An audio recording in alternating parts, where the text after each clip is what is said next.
Salut, bienvenue dans cette nouvelle vidéo.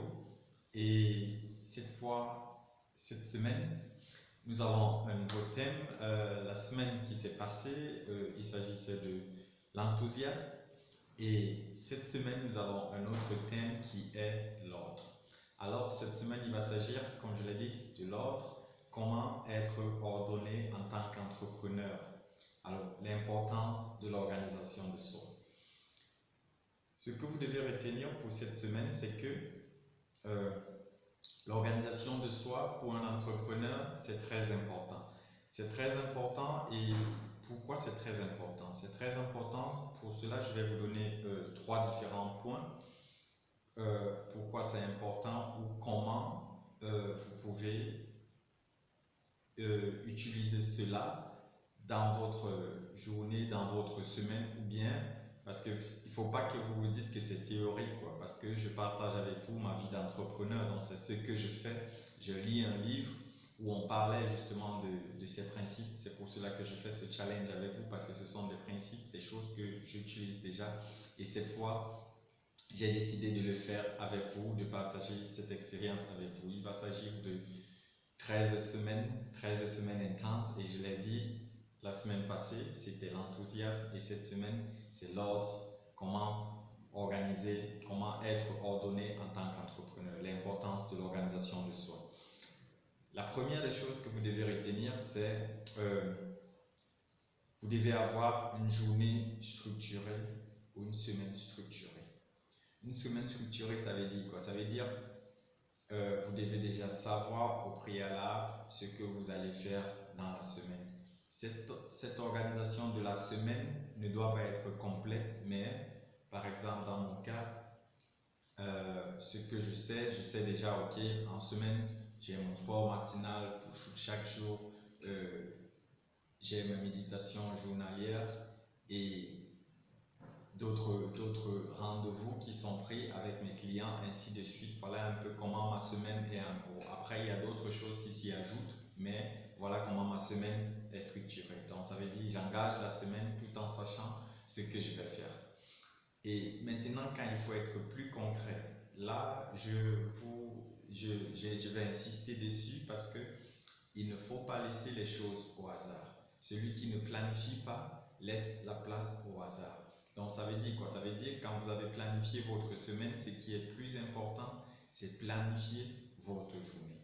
Si vous ne pouvez pas planifier à l'avance, ça veut dire si la semaine, vous êtes dimanche aujourd'hui et que demain c'est lundi, vous allez commencer le lundi, il faudrait que le lundi, vous ayez planifié votre semaine ou alors cette journée de lundi ou les autres jours chaque matin avant de les commencer, soit vous planifiez à l'avance ou bien le jour même vous planifiez dans la journée. Ça veut dire quoi? Ça veut dire, je vais vous montrer peut-être quelque chose. Je ne sais pas si vous pouvez voir. Ça c'est par exemple ce que j'avais à faire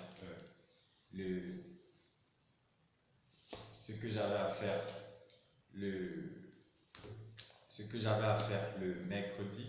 Le mercredi par exemple, et vous allez voir, ça fait je fais une liste de mes tâches que j'ai à faire ce jour, et ensuite je mets un certain ordre de priorité. Donc ça, on est déjà au deuxième point. Donc le premier point, je le répète encore, c'était juste structurer votre semaine, structurer votre journée. Après avoir structuré votre journée, vous devez définir l'ordre de priorité, quoi. Qu'est-ce qui est priorité? Par quoi vous devez commencer? Qu'est-ce que vous devez faire en premier? Ainsi de suite. Et après, dès que vous avez vous avez structuré votre journée, vous avez mis l'ordre de priorité, vous devez le faire maintenant. Do it now, comme les anglo-saxons le disent. Faites-le maintenant. En le faisant maintenant, ça vous permet de ne pas procrastiner, d'être actif. Ça vous permet de voir, de visualiser à la fin de la journée ce que vous avez fait. Je vous le présente encore, mon timer.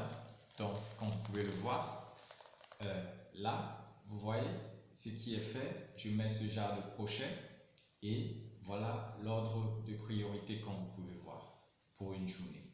Donc, c'est ce que je vous conseille de faire parce que ça vous permet justement de terminer une journée et de savoir comment, qu'est-ce que vous avez fait, qu'est-ce que vous avez atteint comme objectif.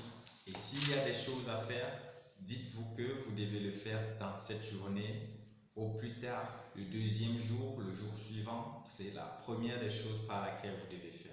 Donc, nous allons juste faire un récapitulatif. La première des choses que nous avons dit, c'est structurer sa journée. Deuxième chose, définir l'ordre des priorités, vos priorités. Et troisième chose, c'est le faire maintenant. Éviter la procrastination. Parce que quand vous aurez défini ces trois critères, quand vous aurez ordonné votre journée et aussi toutes les autres choses, parce que même l'ordre, peut-être s'il faut le dire aussi, moi par exemple, je le fais aussi chez moi. Ça veut dire que cette semaine, ce sera aussi ordonner le chez moi.